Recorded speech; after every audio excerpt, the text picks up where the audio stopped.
Good morning, good afternoon, good evening, and good night, wherever you're joining us today in today's live lecture coming to you from Nkolo Mahadum Wisdom University. Today's date is our market day in the Igbo lunar calendar and 12/9/2025 in the Roman Catholic calendar. Remember that at Nkolo Mahadum, we always advise you to use your naturally given common sense, which we call akonuche in Igbo language. And we always advise you to see things from how it concerns you, not how it concerns other cultures. Also because we are Igbo-centric, Biafran-centric, and African-centric. That's why we encourage you to always subscribe to our YouTube channel. Follow us on Facebook, Twitter, and TikTok. And now we are live on YouTube, we are live on Facebook, we are live on TikTok.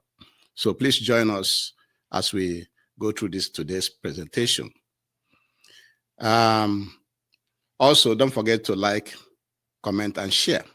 Share it to everybody. The title of today's lecture is Hamza al-Mustapha. Hamza al-Mustapha, who was General Sani Abacha, Chief Security Advisor. The interview he had with Brackett family. That interview exposed the problem of Nigeria and Africa. That is why we deem it necessary, important to use that interview as the basis, as the foundation for our lecture today. And so, before we continue, we have to give you just a brief information about Hamza al-Mustapha. Hamza al-Mustapha was born on July 27th, 1960. He is a retired Nigerian Army Major, intelligence officer, and politician. Remember his qualifications. He's a retired Nigerian Army Major, intelligence officer, and politician, who served as Chief Security Officer to Head of State, General Sani Abacha, from 1993 to 1998. So within 5 years, before Abacha died on June 8, 1998. This is whom Hamza al-Mustapha is. And he's been talking in Nigeria. And on June 8th, al-Mustapha claimed the ticket as the presidential candidate of Action Alliance for the 2023 general election. So it was the interview he hosted before the election of 2023 that brought in Tinubu. So he ran under Action Alliance as their presidential candidate. And recently, this June again, I think he has also announced that he's running for president in 2027. According to Punch newspaper, former Chief Security Officer to late Head of State, General Sani Abacha, Major Hamza al-Mustapha, has formally declared his intention to run for the president in 2027. Al-Mustapha said he will be contesting for the presidency under the Social Democratic Party. He disclosed this in Minna, Niger State, at a meeting with the State Executive Committee of SDP. So he will be running again for 2027. So let's watch out for him and see what else he has to say. But the interview we are presenting to you today that formed the basis, the foundation of our lecture today was the interview he had when he was running for president the interview he had in 2022 when he was running for presidential election that was held in 2023. So let us listen to him in that interview.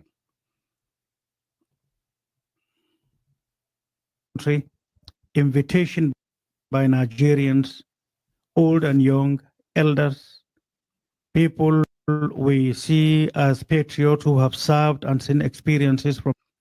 And the credit for this interview goes to Brackett's Family Program of Tuesday, December 6, 2022. The credit for this video goes to Brackett Family Program. So let's continue to watch him now. From North and South insist we should contest. We still refused and went into investigations and researches to know Nigeria because we don't want to make promises and then be given the responsibility only to fail. Thank God Almighty, 5 years, 8 months into what we have done in knowing Nigeria, besides what we knew before, we also had to go outside Nigeria and took dangerous and risky researches. I say dangerous because there were no-go areas, and we uncovered so many things that are extremely disturbing, disheartening for Nigeria. We have done it on our own, and we form groups of young men and elders who are patriotic, and we are expanding the scope to understand that we cannot continue the way we have been. We have intellectuals, we have patriots, but we are being fooled. This we know, and we are bold to say it any day, anytime, and to anybody's eyes, because this is no longer a dark age. In the 60s, people were fooled, but now we believe time is here. We are here with lots of promises. We have a manifesto at the moment that is divided into 3. First is the normal problems everybody knows about Nigeria. Second segment of it is the preliminary solutions to our problems. And the third is the strategic problems or solutions to our problems that will take a long time and that we are protecting in our chest. We are giving it highly classification because of the in-depth research we have done. And that can only go to a very serious-minded leadership. If we're elected, that is our document. And the moment we take responsibility and we are sworn in as the president of Nigeria, definitely that is our document, and we shall systematically and concurrently get it executed for and on behalf of this country. Our belief is that from the little we have known, this is one of the richest countries on earth. It sounds fairy tale-like to even the intellectuals because they don't know their country. So this has brought us to the fore. And in doing this, we have unearthed numerous aspects of it, from the structures of government. He said that what he's trying to tell us is from very thorough research.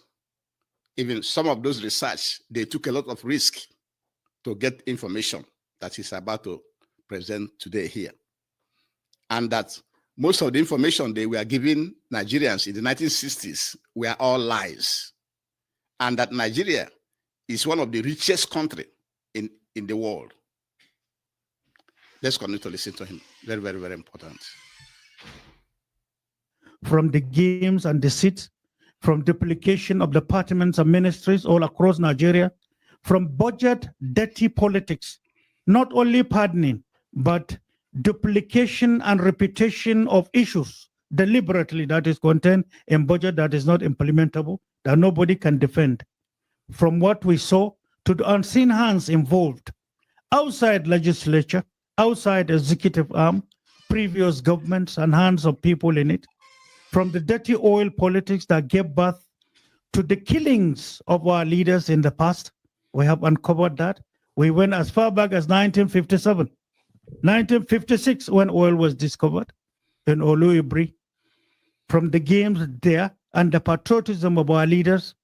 Excuses were given, coups were done.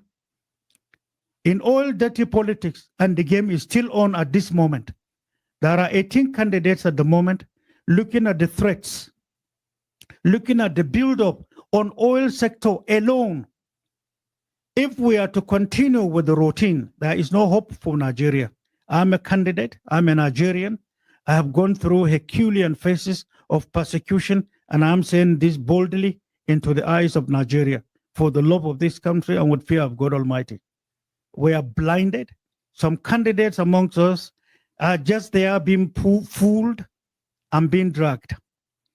I'm one of them, and I look forward to an opportunity when elders, including members of Council of State, past leaders, can come together and ask numerous sensitive questions to realize who we are as Nigerians, who they were when they were in power, the games played against them that led to their failure, and where Nigeria is the true state of Nigeria today.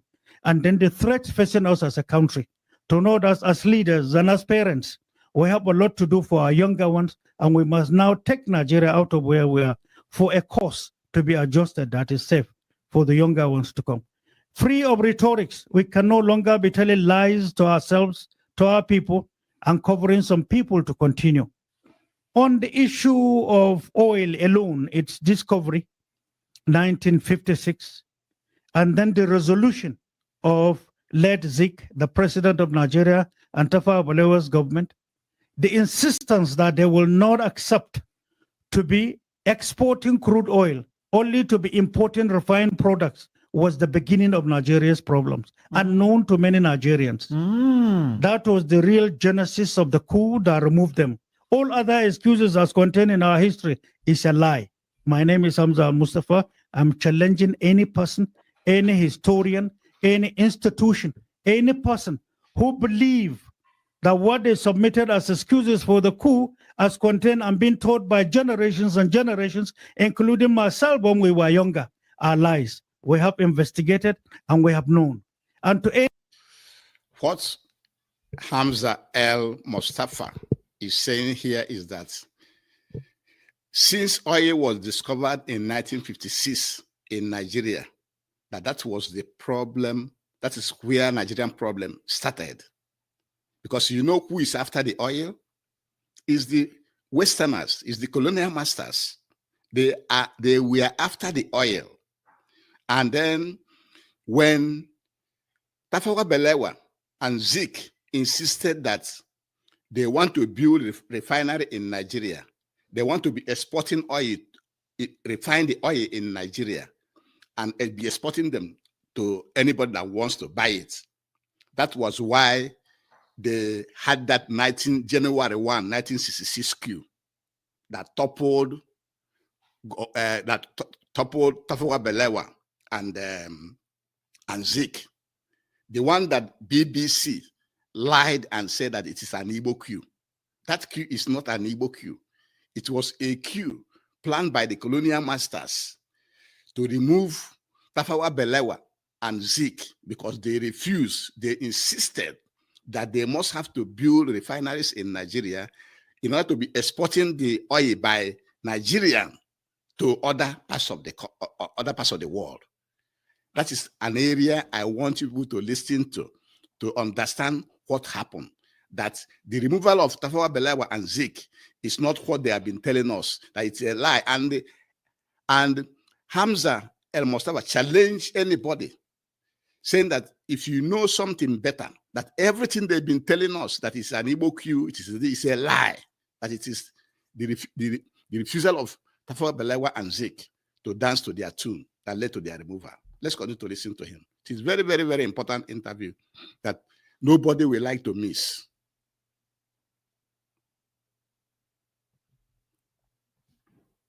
In a zone of a country who believe his leaders, his elders were killed yesterday as leaders for being patriotic to say that we must have a refinery.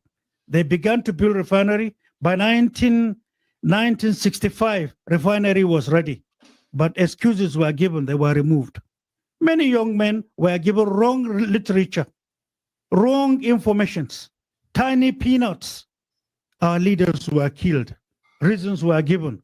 We documented them in history. We are damn wrong. And this is painful. And some of us are coming to the fore. So to say that the true story is they were killed because of the oil in Nigeria. it's just the refinery in Port Harcourt. They are resolved to say, we are leaders and we must invest in Nigeria. That decision against exporting crude oil to be taken refinery, which today is called in the modern Nigeria subsidy, is the only game. Nobody can overcome it. We are 18 presidential candidates. I want to know that person who knows this. I want to know that candidate or those candidates who have the solution into turning Nigeria into a new course in alignment with the new world order. These are very bigger issues.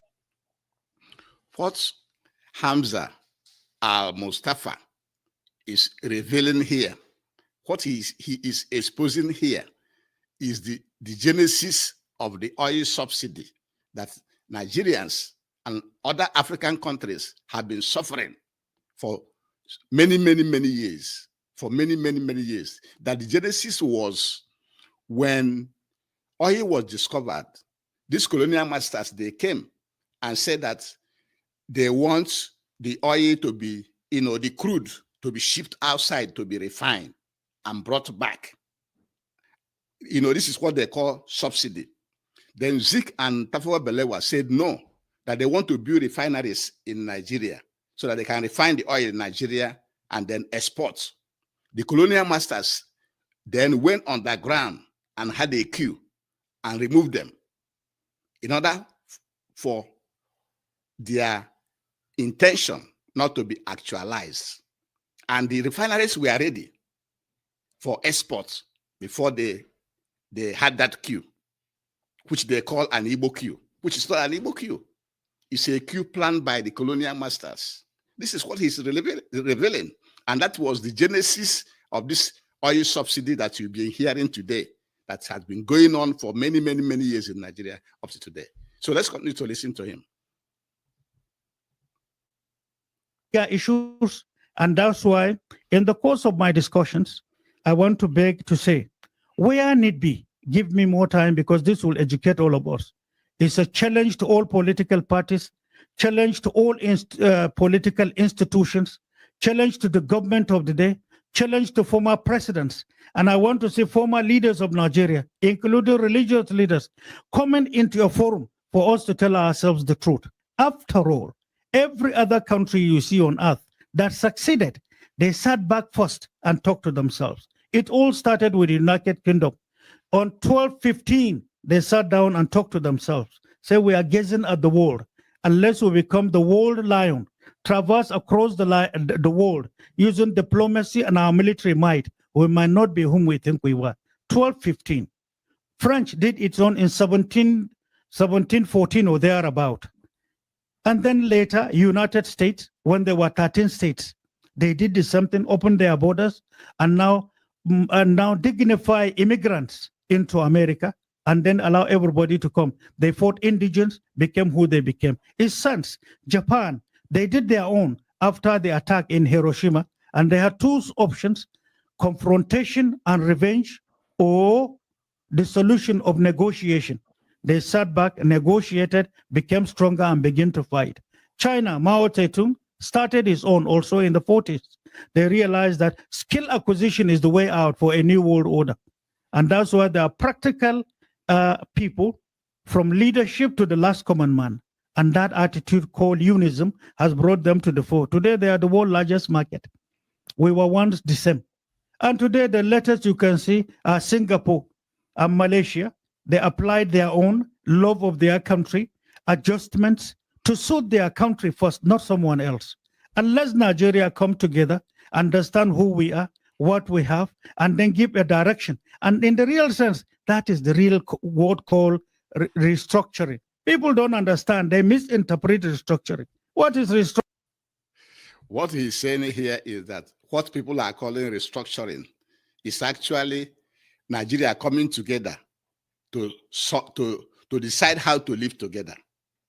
He gave an example that even United Kingdom did their own, France did their own. United States did their own. China did their own. Japan did their own. Singapore did their own.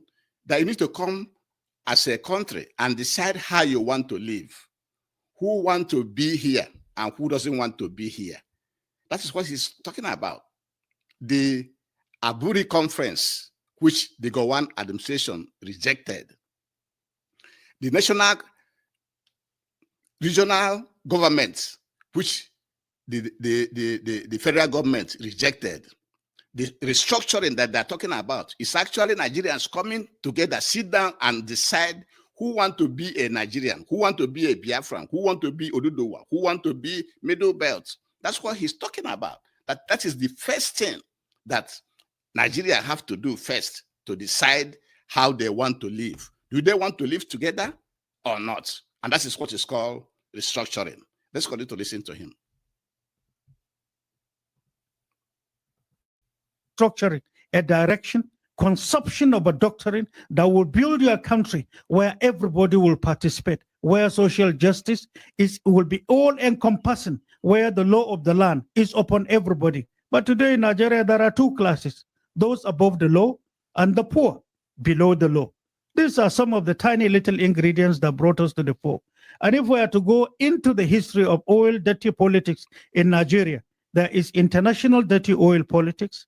There is domestic dirty oil politics in Nigeria. Which one is international dirty oil politics? That is the role of the international oil companies being utilized by foreign forces. The unseen hand from some certain foreign countries who have invested in our oil wrongly, bringing in government into the power. If you don't do what they want, they kick you out. I can run through and give you a tiny little example of numerous changes you have had that has retarded Nigeria. Give us. First of all, let me start this way to tell you that when Ledzik and Tafawa Balewa's decision came to the fore, that was a capital offense against the order given that time. Nigeria earned her independence. But in 1956, with the discovery of oil in Olu Ebri, in Port Harcourt, that was the beginning. In Bayelsa. So the first refinery was the consumption and acceptance of these leaders out of patriotism, out of love for the country. God has given us oil and we shall utilize it here. The world shall come to buy. And the point to serve and to improve and to develop are these leaders. They should be utilized. I mean, immortalized, respected, and to know that that was our direction. But they were outlived, killed, maimed, turned into nobody for the love of Nigeria. Ignorantly, there are elites who accepted a literature to say that they were at fault and all reasons in history were given, many of which are contradictory. That aside, in 1960 and 1965, that was the first experience. So the refinery was there, not commissioned. The first coup came, they were kicked out. And later, the genesis and mismanagement deliberately gave birth to the Civil War. But to be able to do damage to the Civil War, or before the Civil War, then Ironsi came to power. But to be able to do damage control and to show that the unseen foreign hand were not the ones that killed the first leaders of our first generation. Now they honored Zik by him accepting to form a government of national unity. It was a damage control arrangement. So many of our elders were not aware. It was just to cover that what coup the foreign countries did to Nigeria. Using oil companies. And I will tell you a lot more. So this country need to adjust to know who we are and where we are. Here, he accepted, he was given national honor. He was also short-lived, but the damage control was partially done. General Gowon came to power. General Gowon, out of the same zeal, the same patriotism, he went ahead straight and committed the first offense unknown to him and known to his government. What was the offense? He built 3 refineries, one in Port Harcourt, one in Warri, and one in Kaduna. So was it? How? He built it right away. That's the first assignment he did out of patriotism. And it was against the instruction. Against the first instruction, the same offense committed by Zik and Tafawa Balewa's government was the same offense General Gowon came to commit, unknown to our elders at that time. That is why today, In all OPEC countries, there is a research going on. That's why we joined the bandwagon, going to know where we went wrong, how our leaders went wrong, and how we can get ourselves adjusted. We took it upon ourselves to do so. These are things you can't find in textbooks. You have to fight for, you have to scavenge for, and you have to make arrangements with international bodies to do so. And this dirty games is still becoming extremely much more dangerous now. When I come to the end, you will understand what I mean. It's extremely dangerous against our democracy, peace and security in Nigeria, and against our survival into the new world antics, the new world dirty order in dirty politics. I continue. General Gawan built, that was his offense. Now General Gawan stayed and now said, and I quote in one of his speeches, and people can research for this. At the time he conceived an idea, he said, with the 3 refineries we have just come up with, we shall build 5 more to be able to make. So what Hamza al-Mustapha is exposing here is why we are having all the problems we are having in Nigeria. And the same way we are having this problem in Nigeria, the same way other African countries in this their artificial boundaries and countries are having the same problem.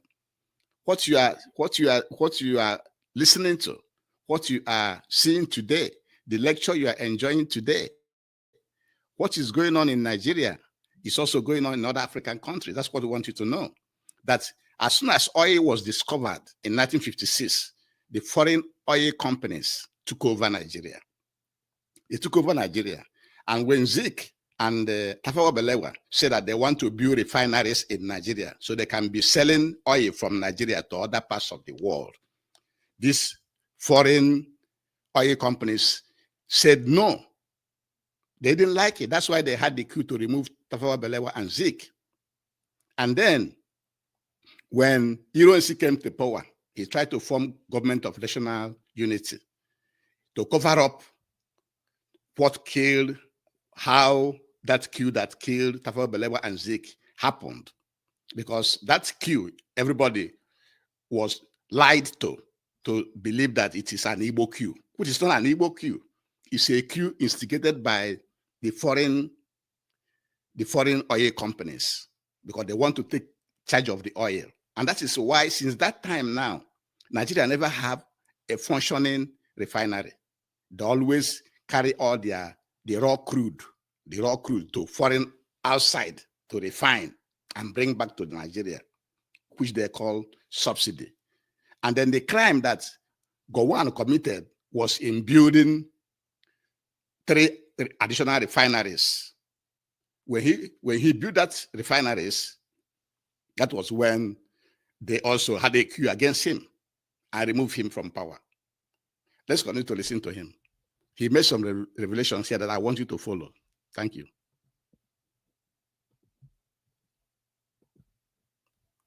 Sure that there is adequate supply of oil and all the byproducts to the people, enough to themselves to do businesses and to live. A patriotic statement. That is foresight. But Gowon began to now receive blames indirectly. Literature being circulated. His government was being accused as being corrupt. It was patriotism. And here, the more you build, the more you invest in Nigeria, the more you are seen as enemy. And literature is sold to the same Nigerians you are serving, and they call you names. General Gowon later on was short-lived. So these 5 refineries that he planned could not come to fruition. General Gowon was removed. Flimsy excuses were given. So Gowon was removed because, Tafawa Balewa and Zik built the 3 refineries. And then when General Gowon came in, he wanted to build 5 additional refineries in Nigeria. So Nigeria can be refining and selling their oils with other byproducts. You know that oil comes with other byproducts. And so when General Gowon did that, the foreign oil companies don't like that. And that was why they had a coup against him. So let's continue to listen to him. Nigerians were used, fellow brothers into the same military were used. The flimsy excuses and the game played in removing General Gowon The day Nigerians get to know is something disturbing and dirty. And these same people are still elder statesmen in Nigeria today. We have known, I am the one speaking, don't hide. If this country will go back to peace, will find its track, and now occupy her position as one of among the 10 richest from the knowledge we know. If Nigeria can attain that, I have done my work. And that's all I want. I'm not looking for any money. But I want Nigeria to be among the first 10 richest countries in the world. Nigeria is one of the best. This country is extremely rich. Our elders are told we are poor. They are playing on them. And we believe them because we have a culture of believing elders. That's why he revealed that Nigeria, if run well, if organized well, is one of the 10 richest countries in the world. But, you know, the colonial masters will be calling you poor.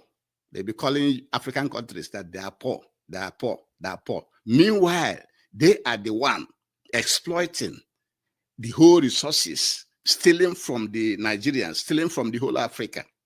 And they call you poor, not knowing that you are extremely rich, very, very rich. If they can leave you alone, but they will not leave Nigeria or other African countries alone.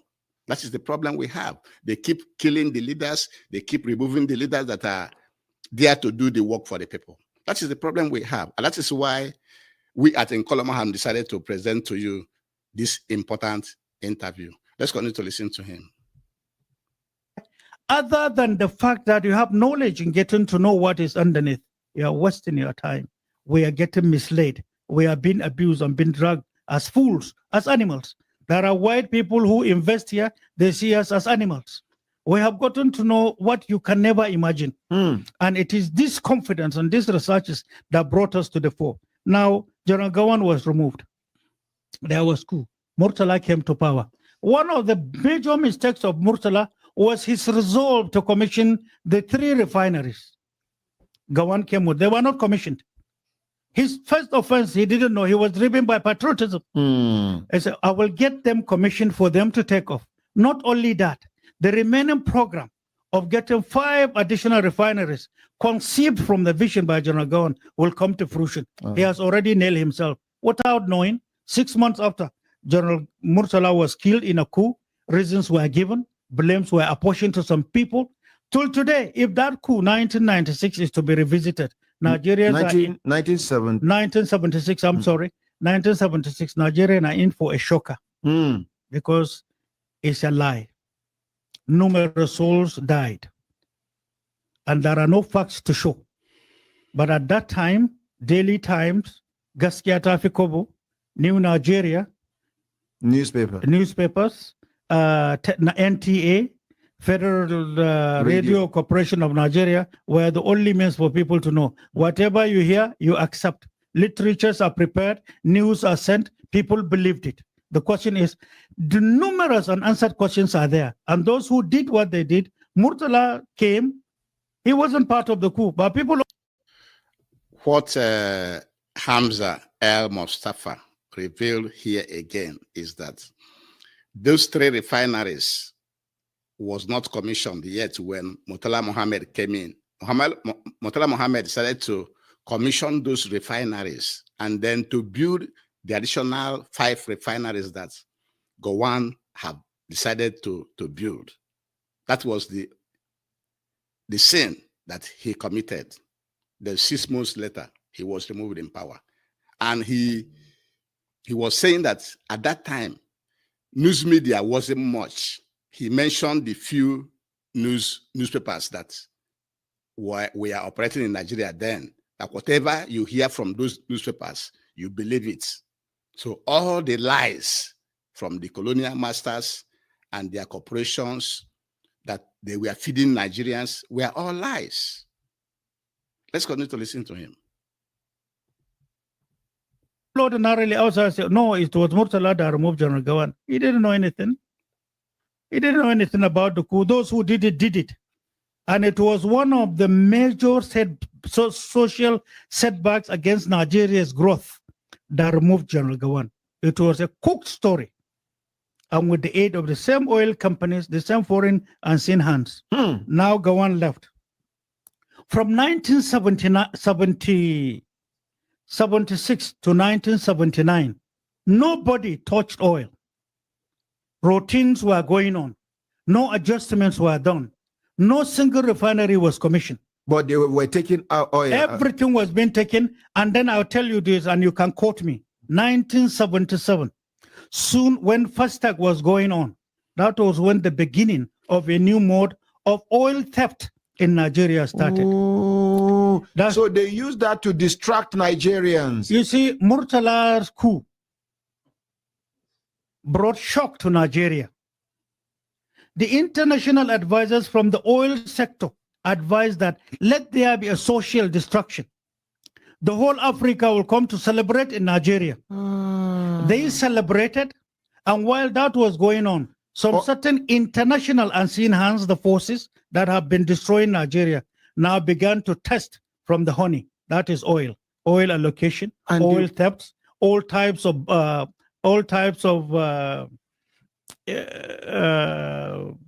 what do you call it? All types of this illegal type of domestic bunkering were introduced in Nigeria. So that was the beginning. So bunkering was going on. You see, all your rigs in the sea, there was a time. Anyway, I'll come to that, where I could have been a victim myself. So nobody will tell me, no, you had it or you read it. No, I'm telling you from what I saw when I was a lieutenant myself. So that aside, Murtala left. He couldn't get it done. 1979, President Shagari came to power. Shagari came to power. They now sat down together. And you see, this is one aspect of separating Nigeria. At that time, coincidentally, the leaders of the major political parties, NP, and then was chaired by late Adisa Akinloye of Ibadan. Yoruba Elders Council had led Pa Awolowo and then Adenire Ogunsanya, chairman of NPP. These three sat down together to say, taking away differences from political issues, to say Shagari should be assisted. Shagari should be assisted to look for resources. But then they now talked to Shagari, and Shagari accepted to do one thing at the beginning. Shagari committed the offense and shot himself on the foot. What was the offense? He commissioned the 3 refineries. It was Shagari that did it. Offense number 1. So our major problem in this country is caused by oil. It's one of it. It's one of it. It's one of the major issues. I'm coming to talk to you to tell you that whosoever comes to Nigeria without the knowledge of where we were, where we are, and the plans against us to come, starting from this 2023, then definitely we are in for a bigger problems. This is a fundamental issue I'm talking about. Now, Shagari left after commissioning the Now, 1979 to 1983. That was Shagari. Okay, sorry. That was Shagari that Shagari began to have difficulties. Sorry, because I got one aspect out. Shagari's difficulties started in calling his government of corruption, squandermania, if you remember. Yes. How literature were being sent around, how they were now forced to be importing rice, let Umar Idiko and the rest. All these were now put as blames against the government of Shagari. But the offense they committed was the commissioning of the 3 refineries. Then the media were deliberately funded, many consciously and unconsciously, began to now attack and condemn. The problem that Shagari's government committed, the sin that they committed, is that they are the one that commissioned those 3 oil refineries. Remember, these oil refineries were built in the early 1960s. So from 1979 to 1960, almost 20 years later, was when Shagari commissioned these 3 refineries that we have in Nigeria today. And that commissioning was the sin that led to the problem that immediately he commissioned those refineries, he started having problem. They started to create problem for him in the government. Those colonial foreign corporations. This is what you have to know. Those are the problems we have in Nigeria as well as other African countries. Let's continue to watch him. The government. And then also alongside these three elders I talked about, led Adisa Akiloe, Chairman MPN, led Paolo, and led Adeniro Nogonsanya, insist on advising Shagari on taking some economic measures to help the country. 1981, I think, or 1982, there was something called Justice Irikife Commission. That gave birth eventually to his removal. There was coup. One may ask, who did the coup? Whose initiation? How did it happen? General Buhari was in power. Soon after he came to power, General Buhari on arrival also committed the first offense. Refusal to devalue Naira. Refusal to devalue Naira, which was a prerequisite from the foreign unseen hands. Buhari was short-lived. 1985, he left. Because as at that time, Naira and dollar were Correct. So after Shagari commissioned the refineries, they started to plan a coup against Shagari, and eventually they planned a coup against Shagari, and Buhari came in. Buhari removed Shagari, a democratically elected government funded by these oil corporations. And then when Buhari came in, the sin that Buhari committed was refusing to devalue the Naira. They want him to devalue the Naira. So whatever is happening in Nigeria and Biafra land, what is holding us in Biafra land from getting independence, from restoring the Biafran restoration, is still that colonial foreign governments and corporations, because they are the ones benefiting from Nigeria as it is right now. They are the ones benefiting. That is why, as soon as Buhari refused to devalue the Naira, why do they want Naira devalued? You can remember that in the 1970s, Naira and the dollar was one to even. Naira have more value than dollar in the 1970s. But they keep forcing the governments to devalue the Naira. And what is the exchange rate? How much does $1 now exchange for what for Naira? So let's continue to listen to him. This interview is very, very, very important that you shouldn't miss it. We are not mates. We're not. Naira was stronger than dollar. And Naira was being spent in all OPEC countries, including the unseen hands, all these countries. Naira was acceptable, and they were using it direct in their banks. So continue. Sir. So the plan to retard Nigeria, alongside this build-up that I'm giving you, as at 1972, when they discovered it was not only oil, but there was also gas in abundance, then they said, whatever it will take, Nigeria must never grow. And at whatever level and whosoever is involved, they will keep Nigeria where it is and never ever to move forward. Lately, I learned after I spoke some 3 years ago in this way concerning the game of keeping Nigeria retarded. Some professors went into some researches, and I learned they discovered quite a lot more. I didn't give insight, but we're holding on to data because we believe it is this information that will guide this country. Now, General Buhari left. Now, in 1985, 1993, General Babangida was in power. When he came to power, he met a lot of challenges. IMF, World Bank, and then this unseen. He made a revelation here that is very important that I pointed out. That when these foreign companies, these foreign governments realize that Nigeria also have gas, that there's abundant gas in Nigeria, then they decided that nothing good must come out of Nigeria. They have to keep Nigeria stand still. They have to keep Nigeria retarded. And that is where Nigeria is. Nigeria is even worse now, that they are the one exploiting all the natural resources, all the oil, all the gas, all the gold, all the californium, and so many other natural resources. That's why it seems like there's poverty in Nigeria and Africa. But Nigeria and Africa are the richest country and continent in the world. Let's continue to listen to him. In hands came up with their own formulas to withstand the government of the day to do their biddings. General Babangida had a lot of problems to be able to wiggle out. There was SAP. People protested. It began to affect the economy of this country.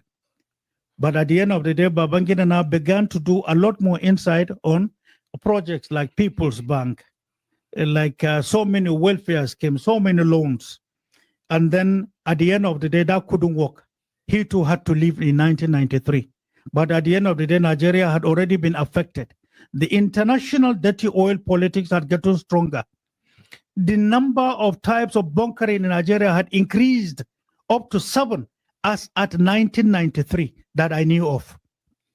There were 7. There are international people like the case that was brought by channels lately. I can see ignorance playing a role. The question is, that point where they saw a point that illegal oil was being taken some 5 kilometers into the sea, there are registered ships coming to take forward on behalf of some of the foreign unseen hands for themselves. So they are making billions. Nigeria is busy borrowing. People can't eat. And yet we are one of the richest. And so the oil is nothing but a cost. And those ships were unregistered ships. Yes, unregistered. They don't come with number. They take, and there is an arrangement from so-so period to so-so period. You see not. And it goes to the international waters.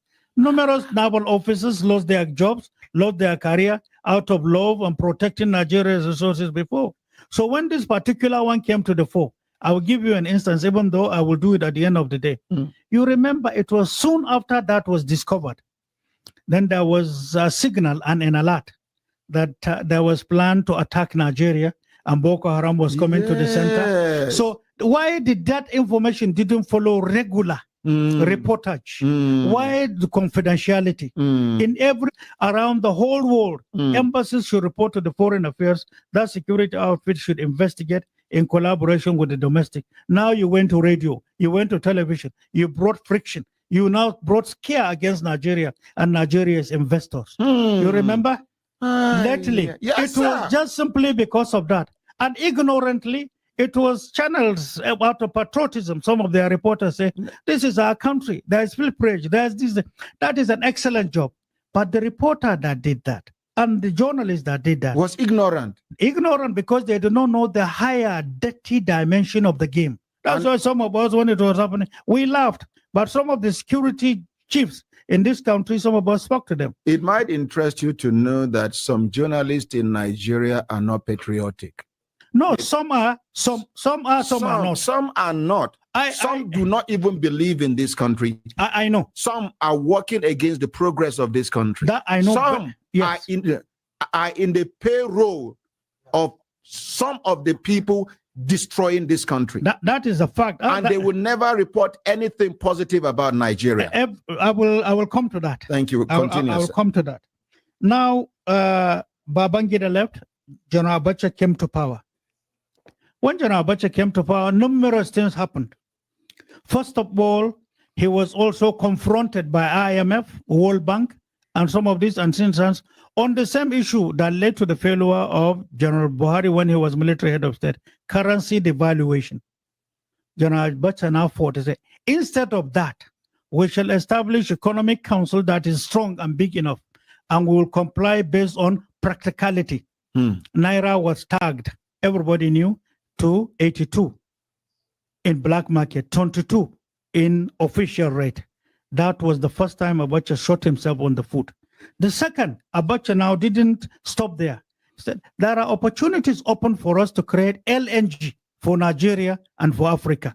A source, correct, a source for us to fall back to as a rich country that is blessed. Abacha shot himself, number 3. Second, Abacha had an option to allow all the refineries to die. So there will be importing oil. Abacha refused. It was in this process, I will tell you something here, that is my own experience. One of the GMDs ran to me in the night and said, and I quote, "My life is in danger." The memo was submitted GMD of NNPC. GMD of one of MD of one of the refineries. He came to me. He later became GMD. He talked to. He said I should save him. What? He said there are some certain forces from the Ministry of Petroleum and NNPC itself that have submitted memo to the president. He said everything in that memo, all the hundreds of millions of dollars are lies. How? He now come to tell me. He said, don't you see, go take the memos and take a look at them. We opened the office of the president late in the night. I brought out all these memos and we went through. We took dictionary. Before we continue with this one, I want to point out some points that he made here, how Abacha, the general he's advising, also committed his own crime. That these foreigners came and told him to devalue the naira. He said no. They told him to, and then he said he wants to have liquefied natural gas so that for Nigerians to be using gas in their households and all those things. These foreigners didn't like it. Let's go to watch him. They said, get any type of dictionary in the world. These spare parts, they said, to be able to achieve turnaround maintenance. Look at this word. I saw a word I cannot pronounce. But the amount of money per unit, per hundreds of units required to be able to do turnaround maintenance was scary. He said, pronounce these numbers. Okay, let's look for it in dictionary. Anything. Okay, let's look at petrochemical dictionary. Began to resort to call people no meaning. Fabricated words. They fabricate what they do. If, for example, television, the word television is in dictionary. Before the word T, they will add some figures and some name and some letters. In between television, they will add some more. At the end, they will add some more. How do you pronounce it? That is the way it is. Now you see allocated to that. Say per unit, for example, $50,000 times 3,000. In the meantime, is nothing. It's just a game. So at the end of the day, you see, to be able to do turnaround maintenance, the colossal amount of money is too huge. And it's even enough to build fresh refineries. Even medium refineries at the end of the day. And then the moment you do turnaround maintenance, you will be settled with the word sabotage. Is no longer functioning. Brain box, brain this. At the end of the day, so presidents over presidents and presidents, they have not spoken. But I know numerous presidents of Nigeria have had these colossal problems. It was a game. Just for you not to produce. You have oil, you can't manage. It's stage managed. Nigerians are used as agents, and then they retired in Nigeria. In every inch, they were making money. These were type of games. This happened with me. Now, another thing was the issue of Vision 2010. After Abacha left, was halted. It couldn't go. PTF was halted. It couldn't go. The issue of plan for dredging were halted. These were to make Nigeria great. Abacha was now abused, called names. They terminated him. Up to now, they are abusing him. So, but to dig deep into the real tenure of the history of the government is today an offense. Many newspaper houses will not accept. Many journalists will not accept. They have already the old literature in their minds formed, and this is the way it was. Now, 1999 to 2007. Jonathan before we go to 1999, before we get to, remember, it was Abacha General Abacha was the last military leader of Nigeria before we get to 1999 Democrat, the current Democrat that Nigeria is practicing. But what he said here is that when General Abacha rejected all those offers from the colonial masters and their companies, that was when he got into trouble. They started to call him name. They started to set all kind of trap for him. That's why they never call him a good name. because he said no. Whatever he brings, he said no. And this will now tell you why they were after him. That is why they killed him. So General Abacha may not be that bad as the colonial masters and the corporations, their oil companies, are presenting to Nigerians or Africans at that time. He may just be like Idi Amin of Uganda, who was trying to protect Africa. And they were, painting him black, that he's this and that. So General Abacha is not that a bad man from this interview. You can see that because he was opposing the colonial masters, because he was rejecting all their bad offers for the country. That is why they were admonizing him, they were abusing him, they call him all sorts of names. And because of what he did, even after they killed him, they continue to, make sure that his name is rubbish in Nigeria. And we are all believing them.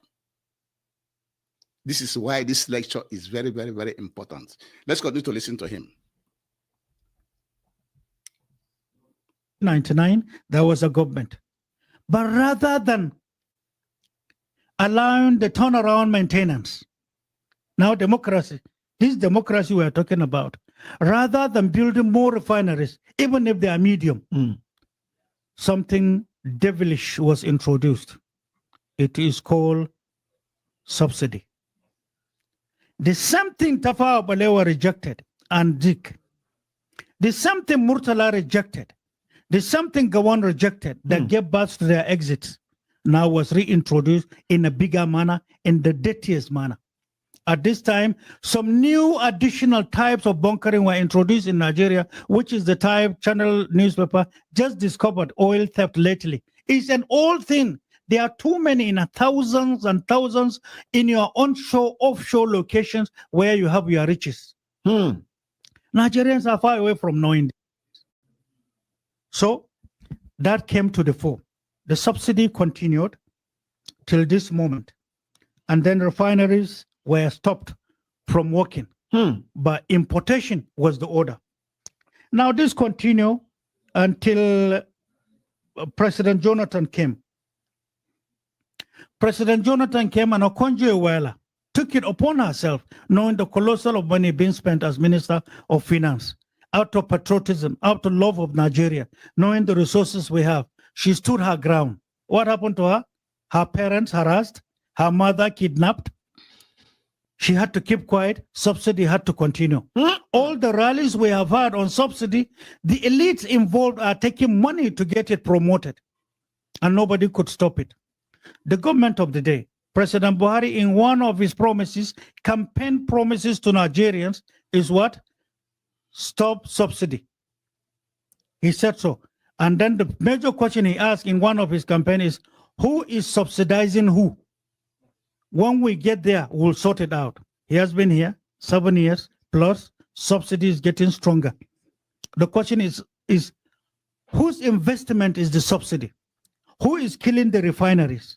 You are now discovering more oil in Northeast. What is to come? There are already investments going on another type first of bunkering. Another type, bunkering on land, away and far away from sea. We are going to see something unless we have a leadership that care for Nigeria, that will carry Nigerians along, that will get Nigerians educated, that will create a barrier from this monster and the managers of the monster at home and outside. We are in for a very big problems. And so the tiny little peanuts they are being given, many of our elders, many of those who are opportunistic, they found themselves in places, whether as civil servants or as politicians, are the problems of this country, not the majority poor who don't even know what is going on. He's saying that this is as at today. Now, the question I'm talking about. He's saying that majority of Nigerians are receiving peanuts, Africans receiving peanuts from the colonial masters and their agents to betray their brothers and continue their impunity in our land, in Africa, in Nigeria, in Biafra land. Our people are involved. So anybody supporting Nigeria as it is today is benefiting from the system. And what you are benefiting is just peanuts to allow the foreigners, the foreign colonial masters and their companies to be stealing what belongs to all of us. Think twice about your actions. Stop colliding with foreign colonial masters against your own people. Let's continue to watch him. Out. This is concerning oil only. Oil that we have and Northeast in Nigeria.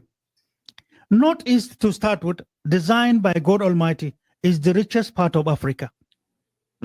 Nobody, no part of Africa is as rich as Northeastern Nigeria.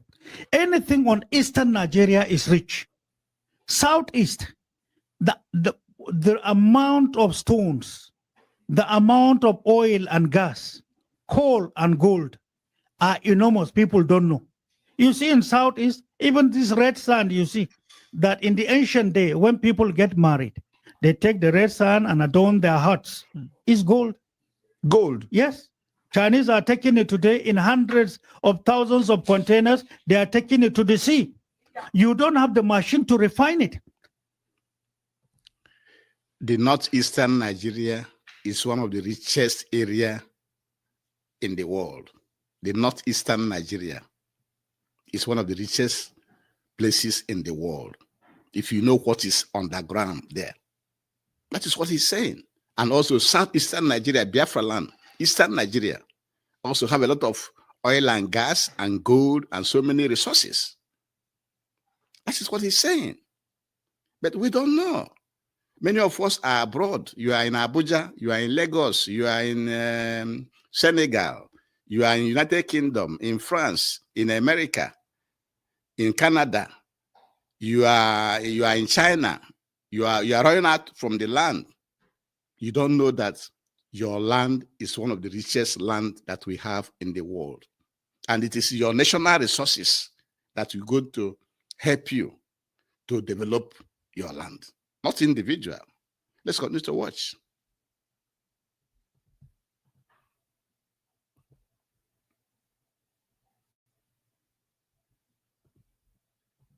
But for how long have they been doing that?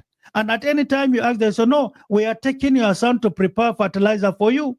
And then immigration, custom, and police every day. That's why custom, if they are to talk to at the departure point, in all our seaports, Port Harcourt, Calabar, Warri, Tinkan Island, Apapa Port, ask custom. All these things they are taking out. What excuses were they given?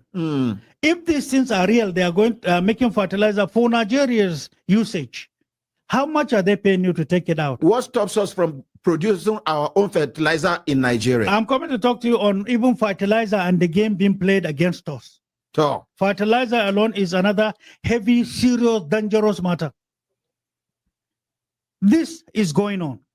Unabated, hundreds of billions of dollars are being made. This country is rich as it is, becoming impoverished every day. I give you an example before I go into agriculture, fertilizer. The budget 2022 is a budget of deficit. No leader can look at it and go by the yardstick of management of economy of any country to say the provisions in that budget is what you will use, and then there will be succor for Nigerians when 2024 comes.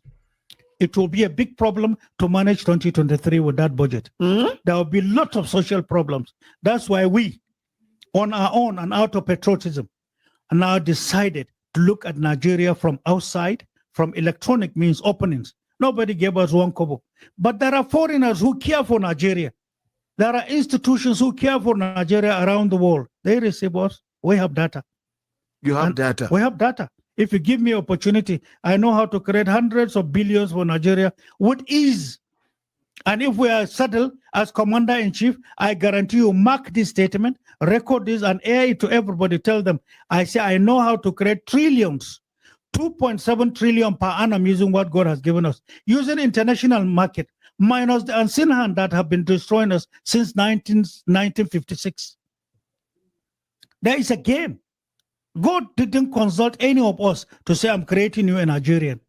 God didn't consult us to say, I have given you these resources.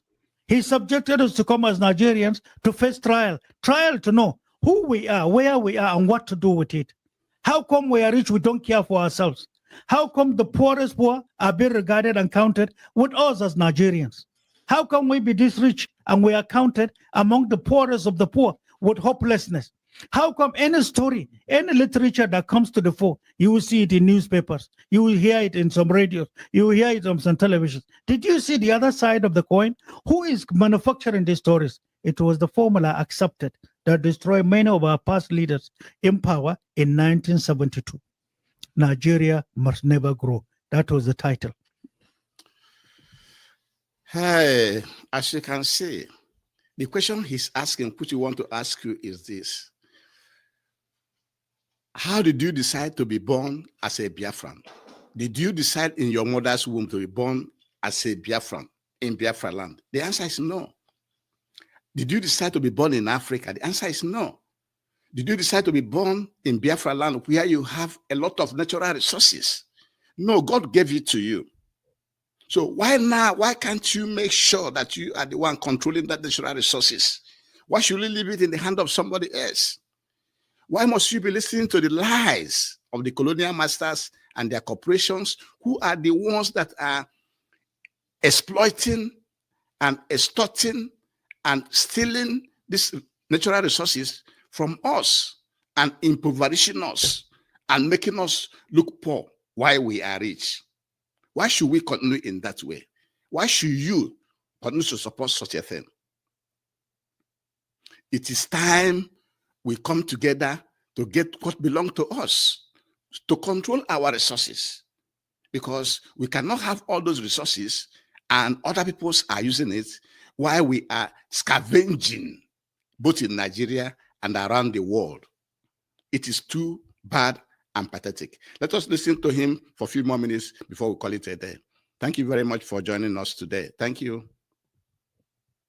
Nigeria must never grow. That's why in 1981, when Shagari was going ahead to now commission the refineries, re-evaluation of Nigeria said, and I quote, "From our discoveries, it is evident that the 360 precious stones all exist in Nigeria. But it is more disturbing that these 360 precious stones exist in Nigeria. They also have oil and see another outlet for gas reserve in the same country." So they concluded Nigeria was given code name 360 plus. At any time you see in their briefs the word 360 in inverted comma plus, that is Nigeria. Hey! And many of our elders attended meetings. They came across the letter 360 plus without knowing. They don't know. I'm telling you, you can quote me, bring any former president, any former parliament, call me anywhere in the world. I will look into the eyes to tell them what we discovered. And that's why the rest we're inching towards 2023 is another investment, is another jamboree. Nigeria is being misled. That's why there is the need. Any patriot, man or woman, northerner or southerner, there is the need to come together to think and reflect. You heard what he said, that Nigeria have all the 360 natural stones in the world is in Nigeria. And then these colonial masters concluded that Nigeria will never grow, that Nigeria will be static, that Nigeria will not go anywhere as a country. And the same way they are holding Nigeria, the same way they are holding Biafra. Because they know that if Biafra leaves, Biafra will take care of their own resources. Biafra will not allow them to continue to steal our resources. And so that is why they're causing all these problems against the restoration of Biafra. That is what we want you to know. And he said that they developed this code name, 360 plus, that once you hear or see 360 plus, that it is referring to Nigeria, referring to the 360 precious stones that are in Nigeria, plus their oil and gas, and that they will not allow Nigeria to grow. They will not allow Biafra to be restored. This is what we want you to know. Very, very, very, very important. Let's listen to him for a few more minutes. Thank you very much. Over Nigeria and our future.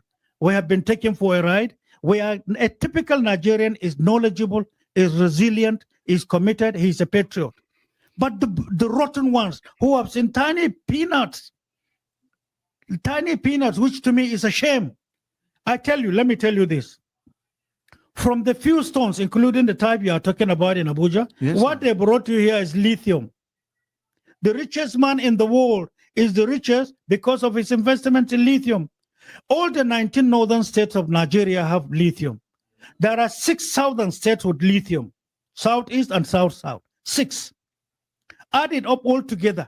The smallest you can find is that of Kebbi State. You know the worth in Kebbi State lithium? $305 billion by satellite estimate. Dollar. $1 billion. And it's the smallest. Kebbi is poor. It's the smallest. You don't need anybody's help. Everybody needs your help. You don't need anybody's help. Everybody needs your help. This is the world leadership. This is world market. This is the world center. You are returned as animals.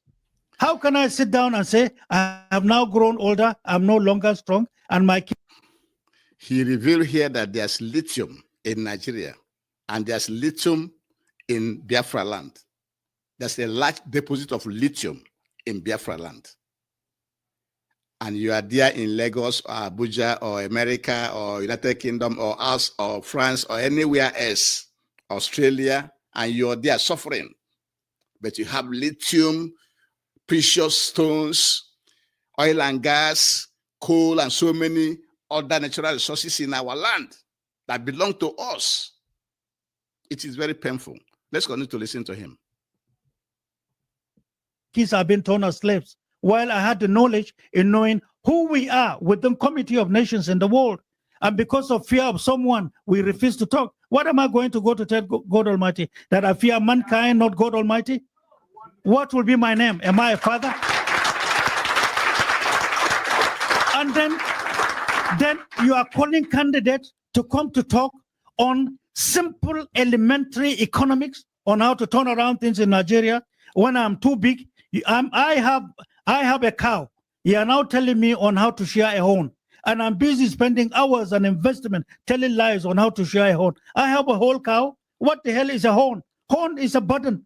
Of what consequence, of what relevance is a horn when I have a cow? You may even decide to remove the horn. The horn, I don't need it.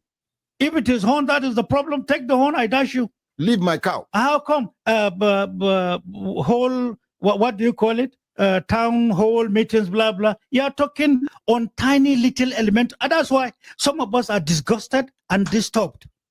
That's why we went on researches to know who we are and what we have. That's why we even don't join some of the issues. We have not come to the public to say we are campaigning. We are about to start. But our concern is education, sensitization to. And with this, we shall end this interview. Now, after you have listened to this interview and see that what is going on in Nigeria is from the colonial masters and their corporations. They are the one causing all the problem in Nigeria, not only in Nigeria, but in Africa as a whole. That all the leaders that Nigeria have good intention for the country, but they are the one that is removing them through all these cues. And then the reason they don't like General Abacha is that General Abacha refused when they came to tell him to devalue the currency. When they also rejected General Abacha's suggestion to have liquefied natural gas for everybody in Nigeria. And now, can you see that General Abacha is not that bad as being presented by the colonial masters? Because always we want to listen to the news from BBC or CNN or any of those foreign news or Al Jazeera. You don't know that they are feeding you lies. They are deceiving you so that you can remain poor. That is one thing we want you to know. And for you to know that General Abacha has been presented to us, is not really a bad person. And also that it is these colonial masters and their corporations that are preventing the Biafran Restoration Project, because they know that if Biafra is restored, they will not be able to be stealing and exploiting the natural resources in Biafra land. That is why they are against the Biafran restoration. That is all these things that we want you to know. Now, as this Hamza Mustapha is coming to run for election in 2027, do you think that those colonial masters and their foreign interests will allow him to get close to winning? No, at the end of the day, they will select Tinubu again because Tinubu is doing what they want. Tinubu is allowing them to get what they want. So why would they not give it to Tinubu that is allowing them than give it to this man or Peter Obi? That is the problem. So the problem of Nigeria and Africa is the interference of the colonial masters and their corporations in our land. That is what we want you to know. And to know that our land is filled with different natural resources and that our people should come and unite together so that we can be able to take control of this our natural resources for the betterment of our people instead of the current poverty and migration that is in vogue in our land. How can we have trillions and trillions worth of natural resources in our land and we leave it to be scavenging in Nigeria and around the world? And with this, we shall bring today's lecture to an end. Thank you very much for joining us today. Also, the full video for this interview is in our description page. You can go to our description page. You will see the full video of this interview. We encourage you to listen to this interview because it is very, very, very important, very, very, very educative for you to understand what is going on, not only in Nigeria, not only against Nigeria and Biafra, but against the whole Africa as a continent. Thank you very much for joining us. Please like, comment, and share, and also subscribe to our YouTube channel by pressing that bell button. Follow us on Facebook and Twitter, and you will not regret that you did. Thank you very much, and have a good day. Bye-bye.